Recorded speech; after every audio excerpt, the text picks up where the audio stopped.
प्यारे दोस्तों, क्या माँ बाप की बेशुमार मोहब्बत का हकदार सिर्फ बेटा था? बेचारी बेटियां सिर्फ जिम्मेदारी समझी गईं, मगर जब बुढ़ापे का सहारा बनने की बारी आई तो क्या बेटा भी अपनी जिम्मेदारी निभा पाया? अगर नहीं तो क्या बेटियां अपने वालिदैन का सहारा बनेंगी? पुराने वक्तों की बात है। किसी गांव में एक जमींदार रहता था जिसका नाम बदरुद्दीन था। बदरुद्दीन ने हमेशा सादा जिंदगी गुजारी थी और अपने बच्चों को भी यही सबक दिया था। बदरुद्दीन के यहाँ दौलत की कमी न थी, लेकिन उसने अपने बड़ों से हमेशा सादगी का सबक लिया था। इस वजह से उसने अपनी औलाद में भी यही सबक मुंतकल किया। उसके 3 बच्चे थे, जिनमें 2 बेटियां और 1 बेटा शामिल था। दोनों बेटियां बड़ी थीं और बेटा छोटा था। बदरुद्दीन की बीवी भी उसी की तरह सादगी पसंद थी। इन दोनों ने अपने बच्चों की परवरिश व तरबियत में कोई कमी न छोड़ी थी। अलबत्ता बदरुद्दीन और उसकी बीवी जहांआरा को सबसे ज्यादा मोहब्बत अपने छोटे बेटे से थी। बेटियों से उनका रवैया आम सा था, एक मामूली सा ताल्लुक था, जबकि बेटे के साथ उनका रिश्ता बिल्कुल खास था, जो साफ तौर पर महसूस होता। यह बात उसकी बेटियां अच्छी तरह समझ चुकी थीं कि उनके वालिदैन ने उनकी तरबियत तो एक जैसी ही की है, लेकिन वह मोहब्बत अपने बेटे से सबसे ज्यादा करते हैं।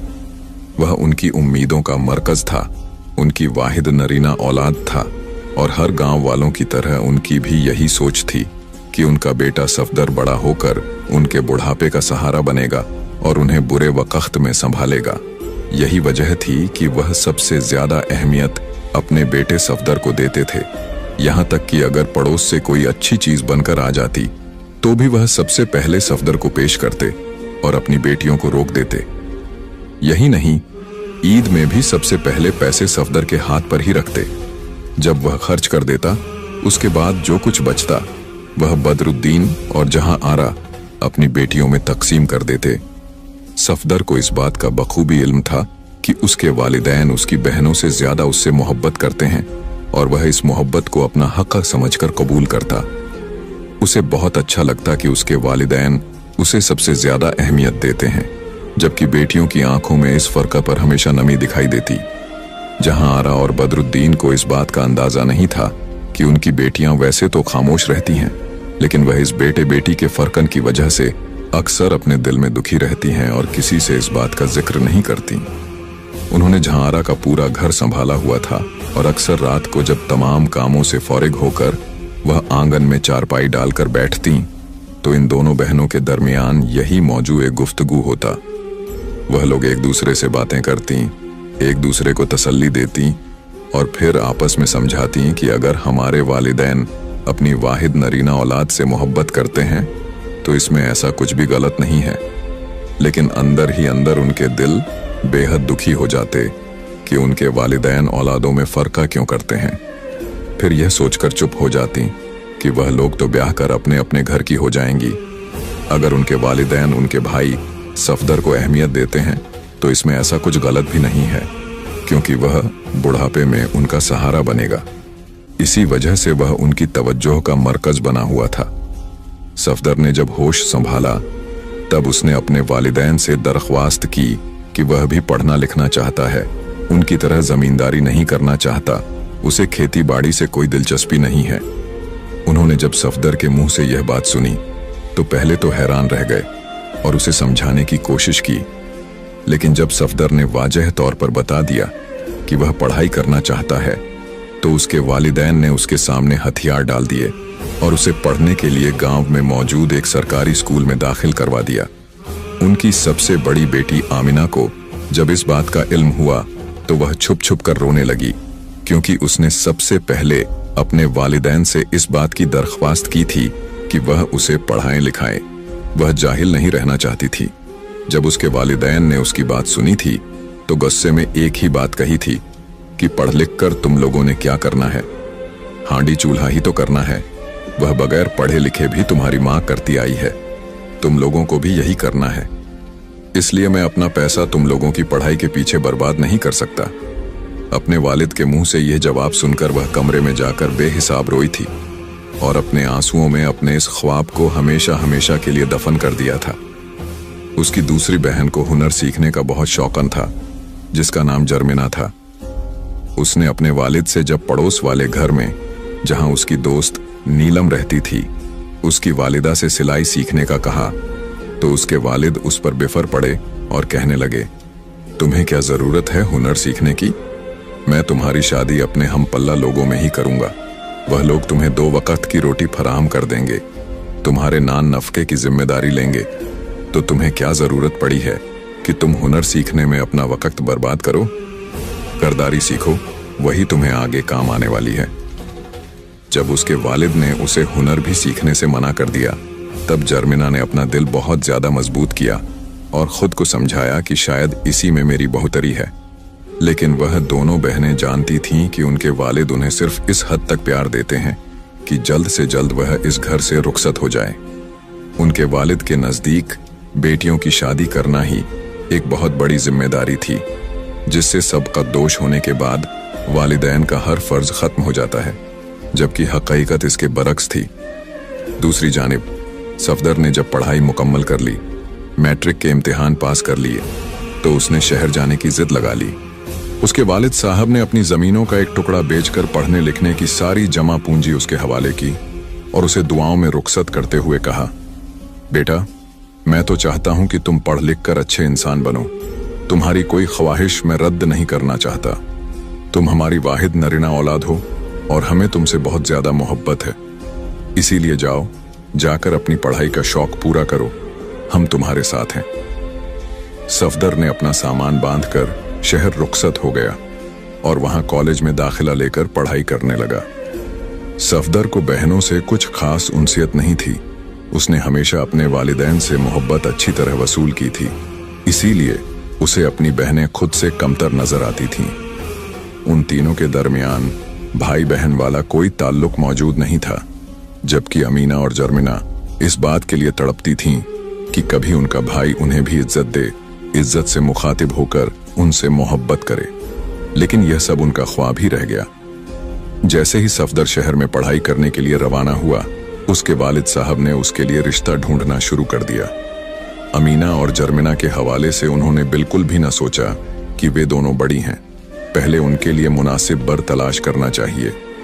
उन्हें तो सफदर के अलावा कुछ नजर ही नहीं आता था और अपने वालिदैन का यह फर्क देखकर उनका दिल खून के आंसू रोता।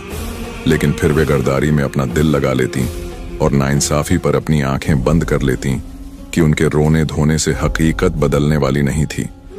कभी कभी वे दोनों बहनें आसमान की तरफ देखकर अल्लाह ताला से शिकवा भी कर देती कि या अल्लाह पाक, तूने हमें ऐसे घराने में क्यों पैदा किया जहां बेटियों को बोझ समझा जाता है, जहां बेटियां सिर्फ इसलिए बड़ी की जाती हैं कि जल्द अज जल्द उन्हें रुखसत करके उनके घर की तरफ रवाना कर दिया जाए, फिर उसके बाद उनसे हर ताल्लुक तोड़ दिया जाए, यह कहकर कि अब तुम्हारा अपने ससुराल से जनाजा ही उठना चाहिए।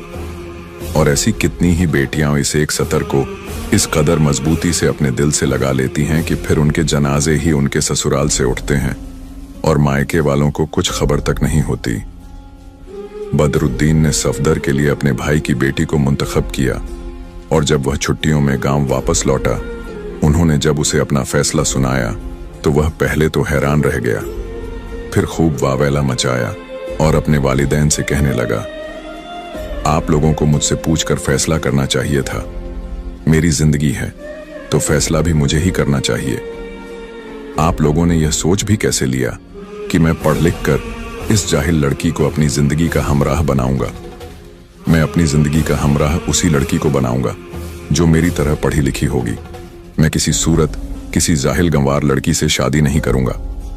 उसके वालिदैन ने जब यह सुना तो बजाय उसकी इस्लाह करने के उसे मनाने लगे।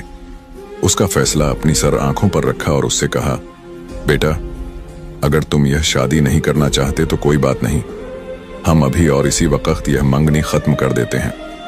वजह हम बयान कर देंगे कि वह पढ़ी लिखी लड़की से शादी करना चाहता है, इसीलिए हम यह रिश्ता तोड़ देते हैं। तुम्हें जहां बेहतर लगे तुम हमें लड़की बता देना, हम वहीं रिश्ता तय कराएंगे। बदरुद्दीन को इतना एतमाद था कि उसका बेटा कोई ऐसी लड़की पसंद नहीं करेगा जो आगे जाकर उनके लिए मुश्किलात खड़ी करे। वे इस वक्त सिर्फ अपने बेटे को हर लिहाज से खुश रखना चाहते थे ताकि जब मुस्तकबिल में उन्हें सहारे की जरूरत हो तो वह उनके सारे एहसानात को याद करते हुए उनका सहारा बने और उनसे मुंह न मोड़े। चुनांचे बदरुद्दीन और जहां आरा अपने बेटे सफदर की हर जायज नाजायज ख्वाहिश को पूरा करने लगे और उसे अच्छे खासे पैसे शहर भेजने लगे। दिन गुजरने लगे। इसी दौरान सबसे बड़ी बेटी अमीना का रिश्ता आया, जो दूसरे गांव से आया था। अमीना ने जब यह सुना तो उसे बहुत ज्यादा डर लगा कि उसे अपना गांव छोड़कर दूसरे गांव जाना पड़ेगा। न जाने लोग कैसे होंगे। हजारों खदशात उसके जहन में जन्म लेने लगे। उसने अपनी मां से इस बात का इजहार किया कि वह इसी गांव में शादी करना चाहती है, दूसरे गांव नहीं जाना चाहती। तो उसकी वालिदा ने उसे बुरी तरह झिड़क दिया और कहने लगी, हमने तुम्हारी तरबियत ऐसी नहीं की है कि तुम खुद अपने मुंह से अपने रिश्ते के हवाले से बात करो और हमें बताओ कि तुम्हें कहाँ शादी करनी है और कहाँ नहीं करनी। अमीना ने जब अपनी माँ के मुंह से यह सुना तो बेहिसाब रो दी और फिर चुपचाप अपने वालिद साहब के हुक्म पर सर झुका दिया। यूं उसकी शादी हो गई और वह ब्याह कर दूसरे गांव चली गई। अमीना के वालिदैन ने उसकी शादी के बाद उसकी खबर तक न ली, क्योंकि उनके नजदीक उन्होंने उसकी शादी एक बेहतरीन घराने में की थी, इसीलिए वह सुखी ही रह रही होगी और उसे किसी किस्म का कोई दुख दर्द ना मिलेगा। दूसरी तरफ जर्मिना बिल्कुल अकेली पड़ गई, क्योंकि इस घर में अमीना ही वह वाहिद लड़की थी जो उसकी सगी बहन होने के साथ साथ उसकी बेहतरीन दोस्त भी थी। अमीना की शादी के बाद जर्मिना को वह घर काट खाने को दौड़ता और उसे ऐसा महसूस होता कि जैसे वह किसी कैद खाने में रह रही हो। दिन गुजरने लगे। जल्द ही जर्मिना के लिए भी एक रिश्ता आ गया और हमेशा की तरह उन्होंने जर्मिना से पूछे बिना ही उसका रिश्ता तय कर दिया। जर्मिना ने भी अब तक न कहा, क्योंकि उसे पता था कि किसी भी बात का कोई फायदा नहीं है। उसने भी अपने वालिदैन के आगे सर झुका दिया और बेतहाशा आंसुओं के बीच रुखसत होकर अपने घर चली गई। अब उनका घर उन्हें काट खाने को दौड़ता। उनकी दोनों बेटियां शादी करके चली गई थीं। जहां आरा ने बदरुद्दीन से कहा, क्यों ना हम सफदर की भी शादी तय कर दें। पहले हमें उससे उसकी पसंद के बारे में पूछना होगा, उसके बाद ही हम कुछ कर सकते हैं, ताकि हमारे घर की वीरानी खत्म हो जाए। यह सोचते ही बदरुद्दीन ने जहां आरा को सफदर से मिलने के लिए शहर चलने को कहा और वो दोनों खुशी खुशी उससे मिलने शहर आ गए। उन्होंने सफदर को इत्तला नहीं की थी, इसलिए जब सफदर ने उन्हें अपने सामने देखा तो पहले तो जी भरकर हैरान हुआ, फिर अगले ही लम्हे उसके चेहरे पर एक नागवार सी लहर दिखाई दी। कहने लगा, आप लोगों से किसने कहा था कि आप मुझसे मिलने के लिए यहां तक आ जाएं? मैं खुद ही आपसे मिलने आ जाता। उसे इस बात का डर था कि अगर उसके अमीर उम्रा दोस्त उसके देहाती वालिदैन को देख लेंगे तो क्या सोचेंगे। जब वालिदैन के चेहरे पर दुख की लहर देखी तो फौरन से खुद को संभाला और उनसे पूछा, आप लोग यहाँ किस वजह से आए हैं? बदरुद्दीन और जहां आरा के लिए तो सफदर की यह इत्तेफाक भरी निगाह ही काफी थी। उन्होंने उससे कहा, बेटा, हम तुम्हारी शादी करना चाहते हैं। वैसे भी तुम्हारी पढ़ाई का यह आखिरी साल है। तुम्हारी दोनों बहनों की शादी हो चुकी है और घर बिल्कुल सुनसान और वीरान हो गया है। हम चाहते हैं कि तुम शादी करके हमारे घर को एक बार फिर से आबाद करो। सफदर ने यह सुना तो पहली बार मुस्कुरा दिया और उन्हें अपनी पसंद की लड़की बता दी। उसके वालिदैन ने उसकी पसंद के मुताबिक उसका रिश्ता तय कर दिया और गांव वापस लौट आए। चंद सालों में सफदर गांव लौट आया। उसकी पढ़ाई मुकम्मल हो चुकी थी। उसे खेती बाड़ी में बिल्कुल भी दिलचस्पी नहीं थी। उसने तो सोच रखा था कि शादी के बाद वह अपनी बीवी को लेकर शहर रुखसत हो जाएगा और वहां अपनी पसंद का कारोबार शुरू करेगा। जबकि दूसरी तरफ बदरुद्दीन और जहां आरा सफदर के इस फैसले से बिल्कुल नालायम थे। उन्होंने तो हमेशा सफदर को अहमियत दी, अपनी बेटियों से ज्यादा अपने बेटे को प्यार और मोहब्बत से नवाजा, उसकी हर ख्वाहिश पूरी की, लाड प्यार से उसे बड़ा किया। उन्होंने तो उससे यह उम्मीद कर रखी थी कि सफदर की शादी होते ही अब बदरुद्दीन घर में आराम करेगा और सारी जमीनों को सफदर ही देखेगा, ताकि बदरुद्दीन का बुढ़ापा आसानी से गुजर जाए। लेकिन ऐसा ना हो सका। सफदर की शादी हो गई और शादी के चंद दिन तो बिल्कुल ठीक रहे। जहां आरा और बदरुद्दीन को खुद से ज्यादा खुशकिस्मत कोई और दिखाई न देता कि उनकी बहू और बेटा अब उनके घर में उनके पास रह रहे हैं और अब जल्द ही उनके घर की रौनक में इजाफा होने वाला है। चंद दिन तो ठीक थे, लेकिन फिर आहिस्ता आहिस्ता सफदर का रवैया अपने बाप से बेहद खराब होता चला गया। वजह यह थी कि जब बदरुद्दीन ने उससे कहा, तुम्हें खेतों में जाकर अब खेतीबाड़ी की देखभाल करनी चाहिए। हमारे मातहत हजारों लोग काम करते हैं, मैं सबको बारी बारी नहीं देख सकता। जमींदार हूं, लेकिन अब बूढ़ा हो चुका हूं। अब तुम्हें मेरी जमींदारी संभालनी पड़ेगी। सफदर ने यह सुना तो हथे से उखड़ गया। कहने लगा, मैंने इसीलिए शहर जाकर अपने इतने साल बर्बाद नहीं किए कि खेतीबाड़ी में दिलचस्पी लूं। मैं अपनी बीवी के साथ शहर में रहना चाहता हूं। जब बदरुद्दीन और जहां आरा ने उसका यह फैसला सुना तो उनके पैरों तले से जमीन निकल गई। उन्होंने उसे बहुत ज्यादा मनाया, उसे रोकना चाहा, लेकिन सफदर से ज्यादा उसकी बीवी ने उनके सामने जबान दराजी की और कहने लगी, मैंने सफदर से शादी उसकी दौलत के लिए नहीं की कि यही गांव में आप लोगों की तरह जाहिलाना जिंदगी गुजारूं। मैंने उससे इसीलिए शादी की ताकि मैं और वह दोनों अपने ख्वाबों को पूरा करें और शहर जाकर एक ऐसा कारोबार खोलें जिसे हम दोनों मिलकर चलाएं और हमारी जिंदगी की गाड़ी चल सके। इन दोनों ने जब अपने बेटे की इस बेरुखी को देखा तो रो पड़े। उसके सामने हाथ जोड़े और कहा, हमने तुम्हें अपनी औलादों में सबसे ज्यादा मोहब्बत दी ताकि तुम बुढ़ापे में हमारा सहारा बनो, लेकिन तुम तो हमें ही छोड़कर जा रहे हो। तल्ख कलामी दोनों बाप बेटे में बढ़ती चली गई, यहां तक कि सफदर ने पहली बार अपने वालिद पर हाथ उठा दिया। जहां आरा ने यह देखा तो एकदम से जमीन पर बैठती चली गई और बदरुद्दीन फटी फटी निगाहों से अपने बेटे सफदर को देखने लगा, जिसे उन्होंने छोटी उम्र से पाला पोसा, बड़ा किया, सिर्फ इसीलिए कि वह बड़ा होकर उनकी मोहब्बत का सिला एक थप्पड़ की सूरत में अदा करे। बदरुद्दीन के लिए यह सदमा बहुत बड़ा था, यहां तक कि वह बिस्तर से लग गया। इस बात का भी सफदर पर कोई असर न हुआ और उसने अपनी बीवी को अपने साथ लिया और शहर की तरफ रवाना हो गया। पलटकर अपने बाप की हालत भी न पूछी। जहां आरा भी बिल्कुल चुप हो गई। घर में एक बार फिर से सन्नाटा छा गया। न जहां आरा में इतनी हिम्मत थी कि वह घर के काम कर सके, न बदरुद्दीन में इतना हौसला था कि वह जाकर अपनी जमीनों की देखभाल कर सके। कुछ दिन यूं ही गुजर गए कि एक रोज अमीना को अपने माँ बाप की याद सताई। उसके दिल में न जाने ऐसा क्या खदशा पैदा हुआ कि वह दूसरे गांव से फौरन अपने वालिदैन से मिलने के लिए आ गई। उसका शौहर हमजा एक बेहतरीन शौहर साबित हुआ था। वह भी उसके हमराह आया तो क्या देखता है कि उसके सास ससुर बिस्तर पर बीमार पड़े हुए हैं और उनकी देखभाल करने वाला कोई नहीं है। अमीना की आंखों में आंसू आ गए। वह झारो कतार रोने लगी और अपने माँ बाप से लिपट गई। उसे जब वजह मालूम हुई तो उसने एक बार भी अपने माँ बाप को इस बात का ताना नहीं दिया कि काश यही मोहब्बत आप हम दोनों बहनों को देते तो आज सूरत हाल मुख्तलिफ होती और आपको इस तरह बेसहारा, बेइसरा, बीमार न देखना पड़ता।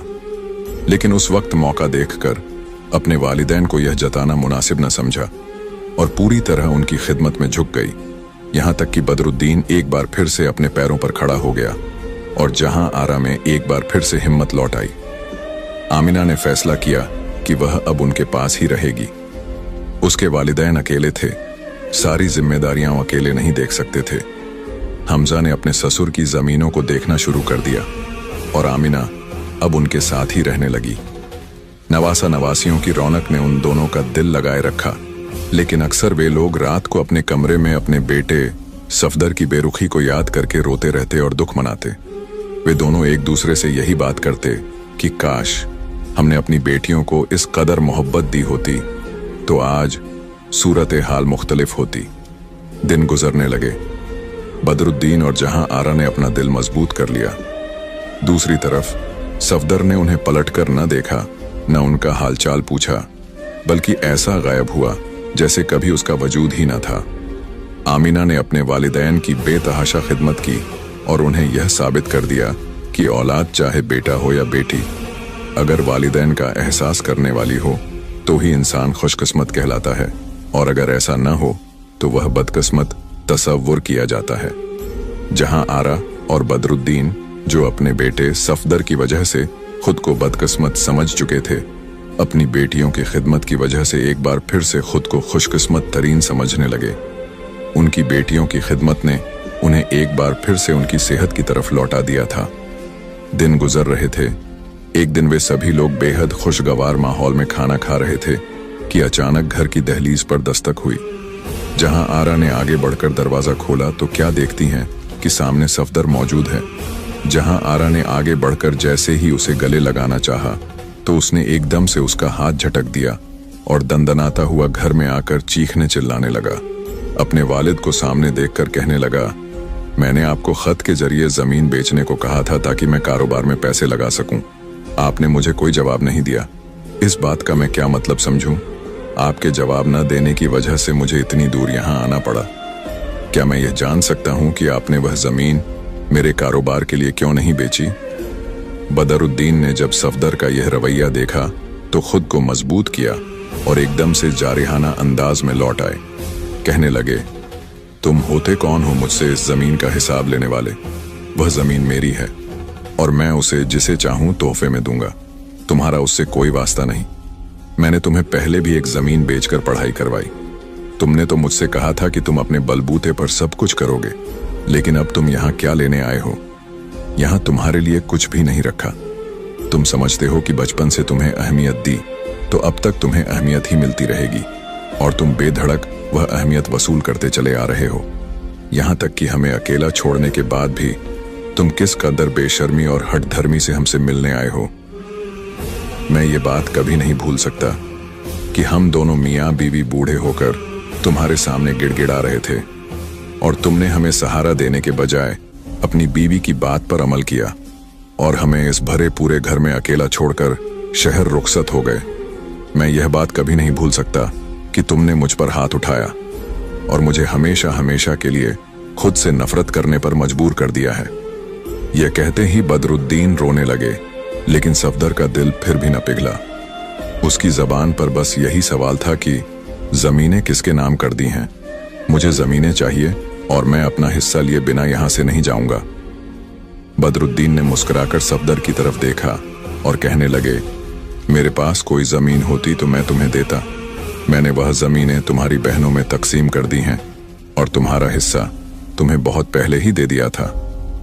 मेरे पास अब कुछ भी बाकी नहीं है। जो कुछ है वह तुम्हारी बहनों और उनके बच्चों का ही है। सफदर ने यह सुना तो आग बबूला हो गया और अपने वालिदैन के खिलाफ मगलजात बकने लगा। तब आमिना की बर्दाश्त की हद खत्म हो गई। उसने आगे बढ़कर सफदर को एक जोरदार थप्पड़ रसीद किया और कहने लगी, बेशक मैं मानती हूं कि मेरे वालिदैन की सबसे बड़ी गलती थी तुम्हें सर पर चढ़ाना। उन्होंने तुम्हें मोहब्बत देकर खुद सिर, जिद्दी और बदतमीज बना दिया, सिर्फ इसीलिए कि शायद तुम बुढ़ापे में उनका सहारा बनो। लेकिन तुमने सारी मोहब्बत वसूल की। तुम्हारे लाड़ प्यार सब कुछ उठाए गए। तुम्हें मोहब्बत और नाज से पाला गया, बदले में तुमने उन्हें क्या दिया? तुमने उन्हें रुस्वा करके रख दिया और अब भी दंदनाते हुए अपना हिस्सा लेने आ गए हो। तुम्हें शर्म नहीं आती? क्या तुम्हें इस बात का एहसास नहीं है कि दुनिया मकाफात अमल है? आज जो कुछ तुम अपने वालिदैन के साथ करोगे, कल तुम्हारी औलाद वही सब कुछ तुम्हारे साथ करेगी। मकाफात अमल से डरो कि अल्लाह की लाठी बेआवाज है। आमिना ने जब सफदर को हकीकत दिखाई तो उसकी आंखों में आंसू आ गए और वह रोने लगा। जहां आरा और बदरुद्दीन ने जब अपनी नरीना औलाद को रोते देखा जिसे उन्होंने सबसे ज्यादा मोहब्बत बख्शी थी तो उनका दिल नरम पड़ गया। सफदर ने उनसे माफी मांगी तो उन्होंने उसे माफ कर दिया। सफदर दोबारा हवेली में आना चाहता था, लेकिन बदरुद्दीन और जहां आरा ने साफ जवाब दे दिया कि हवेली में आमिना, हमजा और उनके बच्चों का हक ज्यादा है। हमने तुम्हें माफ कर दिया है, लेकिन तुम अब जहां रहना चाहते हो वहीं रहो। अपनी बीवी को वक़्त दो और अपने इन कठिन हालात का अकेले सामना करो, क्योंकि यह अकेलापन तुमने खुद ही चुना है। सफदर ने जब यह देखा तो मायूसी के साथ वापस लौट गया।